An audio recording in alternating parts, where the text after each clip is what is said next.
Evening all, welcome to yet another edition of DXB Today. It's good to have your company over the course of the next hour as we celebrate some of the great things that this city does so well. None more so than, I know what you're going to say, entrepreneurship. You've heard it here before on the show, but what about, we say the word entrepreneur, we say the word entrepreneurial spirit. A lot of people think tech, they think business, they think of all the investment that goes in, but you know what? You can see it across the board, especially in the culture scene and landscape here in Dubai. And that's why we are going to dive into it in a number of different ways as we look at how people can take culture and their respective culture and turn it into a business here. So let's see what's coming up on the show.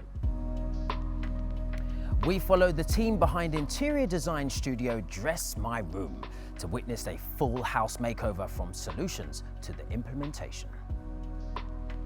We get insight into food and cultural tourism with the founder of Frying Pan Adventures.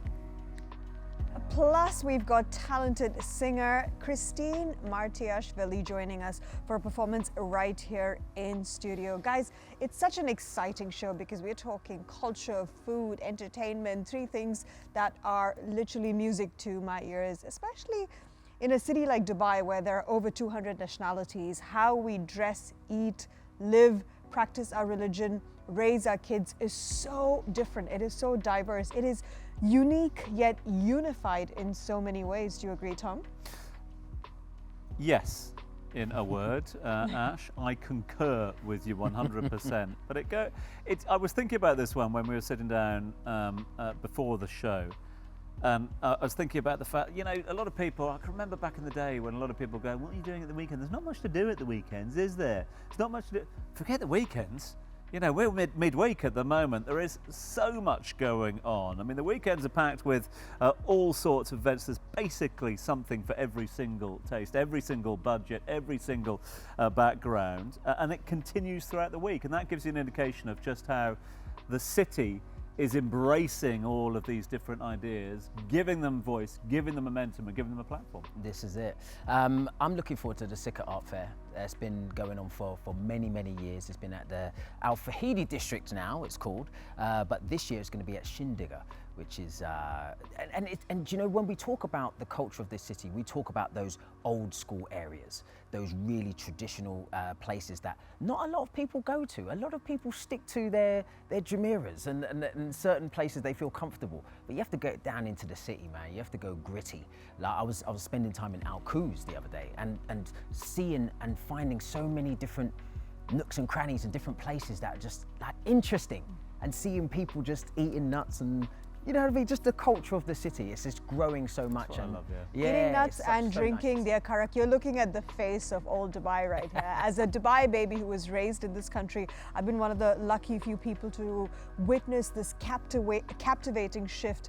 And if I was to summarize it in one sentence, it would be that no ambition is too outlandish for this country. There's so much and such a diverse culture as well. And to give us a little bit of cultural education, our guest co-host is here. So let's find out who that is.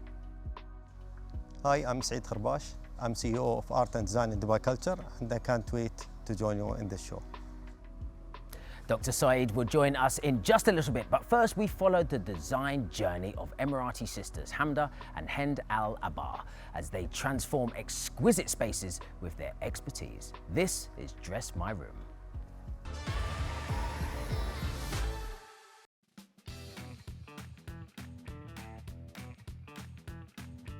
Hi, we're designers at Dress My Room, and we're here today at the Dubai Villa to take measurements for the quick fix. This is the first step of a quick fix for an entire makeover for the villa.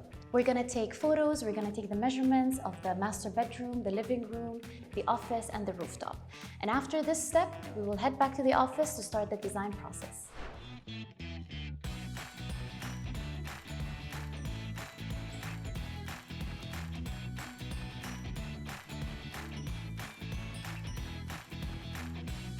Growing up, I grew up in a house that my mom designed, and I was surrounded by her taste. I could say that most of the inspiration came from there.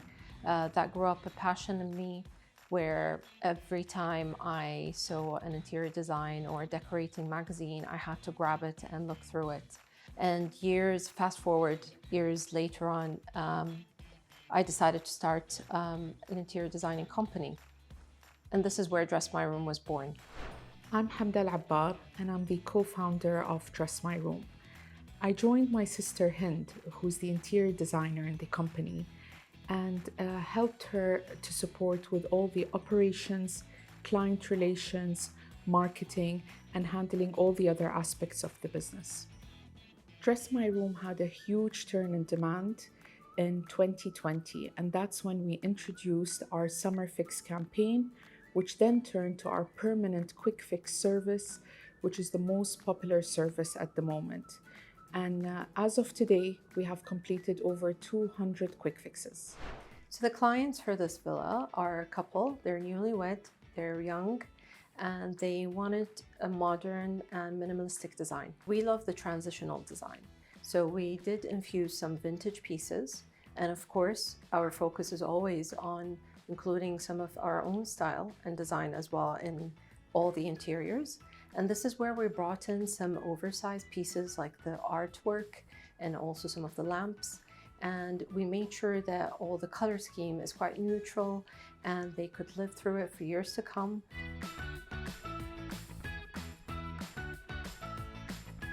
In the interior design industry, projects can take up to months to accomplish and complete. And what we wanted to introduce is a service that is efficient and quick. And that's where we started the quick fix service. So the first stage of a quick fix is the site visit. This is when the design team goes to the location, takes all the required measurements, and takes a look at the full space. The next step would be working on the design. They work around very quickly to turn around a full design concept for the space and present it to the client. Once the design is approved, the next step would be the fun part, and that's shopping. This is when our team begins to source all the items and make sure that we have everything purchased and delivered on time to the location. And then comes the setup day, and that is the last day where we put everything together, install everything that's needed, and put all our final touches. And that is when we complete the quick fix and submit the project.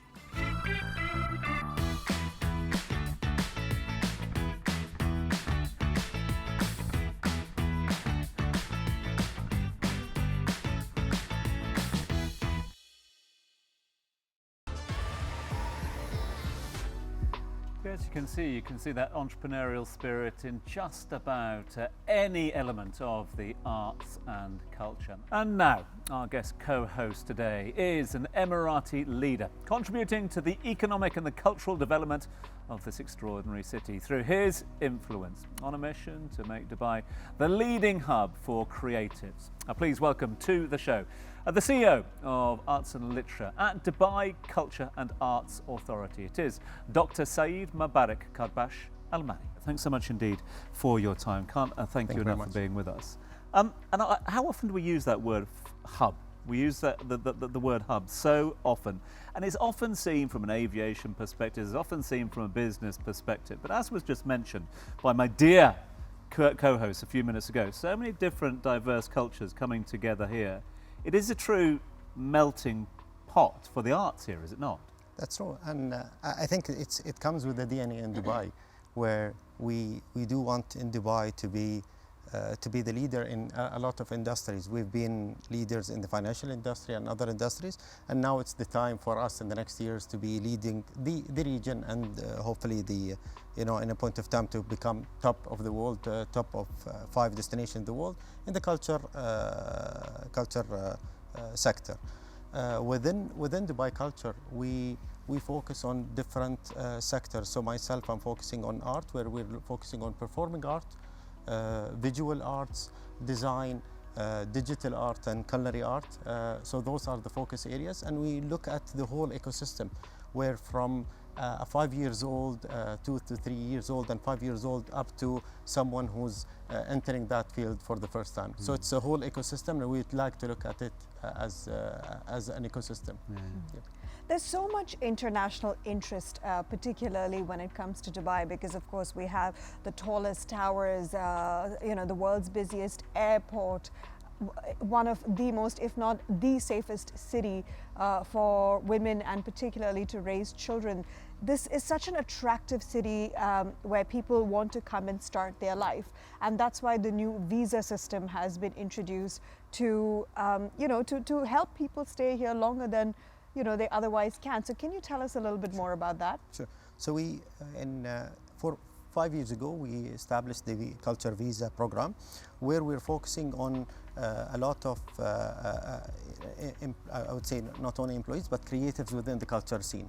Dubai is not only wanting to attract creatives from all around the world, but also we do want to retain those creatives to stay here. So we started the 10-year visa, the culture visa. Up to date, the team was telling me we reached nearly more than 8,000 culture visa given the last couple of years. The aim is to get as much as possible of creatives and grow the creative industry in several sectors. At the beginning, we started in several sectors that Dubai is strong at, but now we're moving to sectors that we feel that we need to take a step and grow in, such as performing arts and the culinary art sector. So within the culture visa, we do not only look at people who have a track record, but also we look at emerging artists and designers and creatives that would possibly have a future in Dubai and contribute to the creative sector in Dubai. Are we eligible or not? Of course you are, of course you are. Of course you are. Okay, good to know. So what would be the main differences between the golden and the cultural?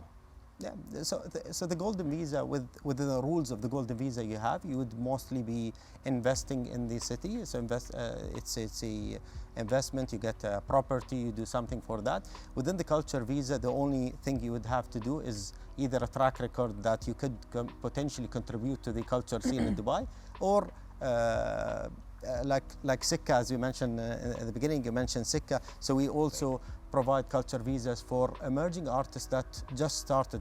We look for talents that we want them to stay in Dubai and call Dubai home. So that's the main difference between those two visas. I mean, we hear of so many festivals here at the moment, and obviously Art Dubai has been a platform that has helped to promote that so much over the years, etc. Recently had the El Sakal Arts Festival. The Sikka Art Festival, how does that differentiate itself from other festivals? Sure. It's an important question, and within, whether it's Art Dubai and the team in Art Dubai led by Ben and the team, we closely work with them, whether it's Circle led by Vilman and the team. We closely work with everyone, and we try to see what are the difference in terms of offering to the creatives. So if you go to Circle, it's a very hip, very energetic place, and they do Algoz Creative Festival that happens, or art festival happens across the weekend. Then you have Art Dubai, which is more the international side, and most of the international art and artists and designers come through Art Dubai. Sikka is the platform to promote emerging artists and designers from the region. So this year we're starting we're starting on the 23rd. We started, and we're ending on the 3rd of March. Every year we try to introduce something new to Sikka. So yes, there are public art installations, a lot of artists, a lot of designers. This year we introduced, with our collaboration with Toda, we introduced that digital art angle. Yeah. We introduced a digital art Khaliji museum, which will be there. And also as culinary art also been, as Dubai as a hub for food, I think the educational side of culinary experience is in the initial stages. So we wanted also to celebrate 10 chefs in a culinary experience in Sikka. Most of them are emerging chefs. 5 of them are Emiratis and 5 are non-Emiratis, and they're all chefs based here in Dubai. So every year, like the main difference, the big focus of Sikka is emerging artists and designers and creatives. That's the big focus. It's a stepping stone where you showcase as an ecosystem. You showcase in Sikka. After you showcase in Sikka, you grow and you showcase hopefully in Art Dubai and other locations in Dubai. Then you go international. That's the idea of it. Celebrating 12 years of remarkable creativity and inspiration. It's fascinating indeed. Dr. Saeed, please stick around. There's so much more we want to talk to you about, all right? Thank you very much. Right, coming up, we get insights into the dynamic entertainment industry of Dubai with the multi-award-winning entertainment and production agency, The Fringe, after this.